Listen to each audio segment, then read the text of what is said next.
नीतीश जी ने शानदार नेतृत्व दिया। भारतीय जनता पार्टी के प्रदेश अध्यक्ष दिलीप जायसवाल जी, सम्राट चौधरी जी, विजय कुमार सिन्हा जी, उन्होंने लगातार मेहनत की। हमारे जीतन राम मांझी जी, चिराग जी ने बहुत बेहतरीन लीडरशिप दिखाई है। नमस्कार, आदाब, सत श्री अकाल, जय भीम, जोहार। मेरा नाम है नवीन कुमार। आपको अंदाजा है कि बिहार में क्या होने वाला है? एनडीए की बम्पर जीत के बाद भी कोई खुलकर नहीं बोल रहा है। बिहार में किसी बीजेपी के नेता का बयान सुना आपने? कब सरकार बनेगी, कौन मुख्यमंत्री बनेगा, किसके हिस्से में डिप्टी सीएम का पद आएगा, कोई मुंह नहीं खोल रहा है। नीतीश कुमार ने भी चुप्पी साध रखी है, जबकि उनकी पार्टी दूसरे नंबर पर आई है। बीजेपी से सिर्फ 5 सीटें ही कम हैं उनकी। इस जीत के जश्न में मोदी 42 मिनट का गौरव गान पढ़ते हैं, लेकिन नीतीश कुमार को सिर्फ एक बार याद करते हैं। वो भी किस तरह? मोदी फरमाते हैं, नीतीश ने शानदार काम किया, दिलीप जायसवाल ने भी किया, सम्राट चौधरी ने भी किया, विजय सिन्हा ने भी किया, चिराग पासवान ने भी किया। मतलब एक लाइन में मोदी ने नीतीश कुमार को, सम्राट चौधरी, चिराग पासवान, सबको एक लाइन में खड़ा कर दिया। आप समझते हैं इसका मतलब? इसका मतलब है कि अब बिहार में भी मोदी के सामने कोई नहीं है। एनडीए में अब नीतीश की हैसियत उतनी ही रह गई है जितनी सम्राट चौधरी की है, जितनी विजय कुमार सिन्हा की है, जितनी चिराग पासवान की है। अरे हुजूर, नीतीश कुमार पिछले 20 साल से बिहार पर राज कर रहे हैं। धर्म से उठकर उनकी लोकप्रियता है, जाति से उठकर उनकी स्वीकार्यता है। आपने एक लाइन में उन्हें इतना छोटा कर दिया।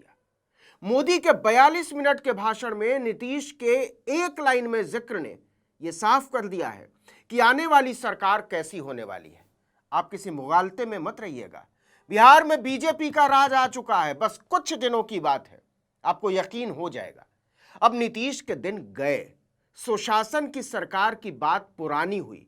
एनडीए अब सिर्फ नारों में रहेगा, सत्ता में बीजेपी होगी। और हम तो जनता जनार्दन का दिल चुरा कर बैठे हुए हैं, और इसलिए पूरा ये बिहार ने आज बता दिया है, फिर एक बार एनडीए सरकार, फिर एक बार। बीजेपी समर्थक तक कंफ्यूज है कि साहब अब की बार का नारा लगाएं तो बोलना क्या है। मोदी ने नारा लगाया, अब की बार बीजेपी समर्थक बोलने को हुए मोदी सरकार। साहब ने बीजेपी समर्थकों का कंफ्यूजन भांप लिया, खुद उन्हें करेक्ट करते हुए बोले एनडीए सरकार। भाई साहब, इतनी जल्दी नहीं करनी है, थोड़ा तो सब्र करो। नीतीश को ऐसे आसानी से नहीं निपटा सकते, कम से कम अभी तो बिल्कुल नहीं। अभी तो विधायक दल की बैठक की नौटंकी होनी है, फिर पर्ची से मुख्यमंत्री का नाम निकालना है, किसी पहुंचे हुए बीजेपी के फकीर टाइप नेता से नाम पढ़वाना है, और इसके बाद एनडीए नेताओं की हां में मुंडी हिलवानी है। इसमें वक्त लगेगा, थोड़ा और धीरज धरना होगा। जब इतना कुछ कर दिया तो वो भी कर देंगे, फिर आराम से नारे लगाना, अब की बार मोदी सरकार। फिलहाल के लिए अब की बार एनडीए सरकार के नारे से काम चलाना पड़ेगा। सोचिए कि पूरे चुनाव में, हर रैली में, हर रोड शो और सभा में मोदी ने नीतीश के काम पर वोट मांगा, नीतीश के चेहरे पर वोट मांगा। जनता से बोले आरजेडी के जंगल राज को रोकना है तो नीतीश को मजबूत करना होगा। मोदी को बिहार में साफ दिख रहा था कि चुनाव में वो कोई फैक्टर ही नहीं है। अमित शाह ने भी इसीलिए खुद को करेक्ट करते हुए कहा था कि नीतीश कुमार मुख्यमंत्री थे, नीतीश कुमार मुख्यमंत्री हैं और नीतीश कुमार मुख्यमंत्री रहेंगे। लेकिन नतीजों के बाद दोनों मिलकर नीतीश को गोल कर गए। मोदी ने आने वाली सरकार की झलक दिखा दी है। अमित शाह काम पर लग गए होंगे, थोड़े दिनों में नतीजा भी देख लीजिएगा। नीतीश को भी आने वाले वक्त का अंदेशा है। ज्यादा संभावना इस बात की है कि नीतीश कुमार खुद ही मुख्यमंत्री बनने से इनकार कर दें, जैसा उन्होंने 2020 में किया था शुरुआती स्तर पर। 2020 के चुनाव में 43 सीटें आने पर नीतीश ने मोदी को संदेश भिजवाया कि वो सीएम बनने को इच्छुक नहीं है। मोदी ने भी घाट घाट का पानी पिया है। वो साफ देख रहे थे कि बीजेपी के किसी नेता में इतनी हैसियत नहीं है कि वो नीतीश के रहते बिहार को चला ले। एक रिस्क यह भी था कि बिहार की कमान किसी बीजेपी नेता को देने पर नीतीश कुमार महागठबंधन के साथ जा सकते थे। इसीलिए बड़ी होशियारी से मोदी ने नीतीश को सीएम बनाए जाने का ऐलान किया। हालांकि इसके बावजूद नीतीश एनडीए का साथ छोड़कर महागठबंधन में भी गए, सीएम बने रहे और एनडीए में वापसी भी की, फिर भी मुख्यमंत्री बने। नीतीश ने 2 बार नरेंद्र मोदी को औकात दिखाई, लेकिन मोदी की हैसियत नहीं हुई कि उन्हें मुख्यमंत्री की कुर्सी से उतार दें। लेकिन इस बार पूरा मामला ही अलग है। ज्ञानेश कुमार ने वो जादू कर दिखाया है जो किसी भी सूरत में मुमकिन नहीं दिख रहा था। अब नीतीश रहे न रहे, बीजेपी को क्या फर्क पड़ता है, कम से कम 5 साल तो नहीं। इसके बावजूद अगर आप इतने मासूम हैं कि कहें कि बीजेपी गठबंधन धर्म का पालन कर सकती है, तो हम क्या ही कह सकते हैं। मगर नीतीश कुमार ऐसा सपने में भी नहीं सोच सकते। इस चुनाव ने भारत के चुनाव आयोग पर जनता के विश्वास को और मजबूत किया है। बीते कुछ सालों से लगातार भारी मतदान होना,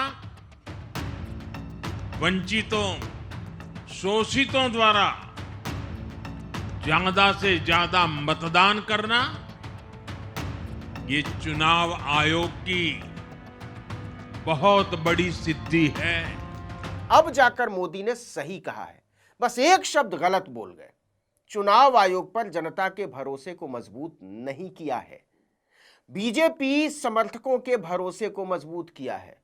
बीजेपी समर्थक अब पूरा भरोसा कर सकते हैं कि ज्ञानेश कुमार हैं तो बिहार के आप बंगाल भी जीत सकते हैं। मोदी ने तो कही दिया है, बिहार से होकर गंगा बंगाल जाती है। अब की बार बीजेपी समर्थकों के भरोसे को कायम रखने की चुनाव आयोग की जिम्मेदारी बंगाल की है। निसंदेह ये होकर रहेगा। गंगा जी यहां बिहार से बहते हुए ही बंगाल तक पहुंचती है। बिहार ने बंगाल में भाजपा की विजय का रास्ता भी बना दिया है। इस चुनाव नतीजे ने यह साबित कर दिया कि कुछ भी हो सकता है। मोदी है तो मुमकिन है, कुछ भी मतलब कुछ भी। सारे के सारे विश्लेषण धरे के धरे रह गए। सोशल मीडिया पर सिर्फ बीजेपी समर्थकों के बयान दिख रहे हैं। विपक्ष में मरघट जैसा सन्नाटा पसरा हुआ है। अब क्या ही कहा जाए। बीजेपी ने पूरे देश में सरकार से सवाल पूछने वालों के दिल में डर भर दिया है। इस डर को खत्म होने में वक्त लगेगा, काफी वक्त। इस वीडियो में इतना ही, लेकिन अगर आपने आर्टिकल 19 इंडिया को अब तक सब्सक्राइब नहीं किया है तो फौरन कर दीजिए, बेल आइकॉन दबाइए, घंटी जैसी आकृति लाइक कीजिए और कमेंट करके बताइए हमारा वीडियो आपको कैसा लगा। हमारा ट्विटर हैंडल है article19_India और मेरा ट्विटर हैंडल है नवीन जर्नलिस्ट। नमस्कार।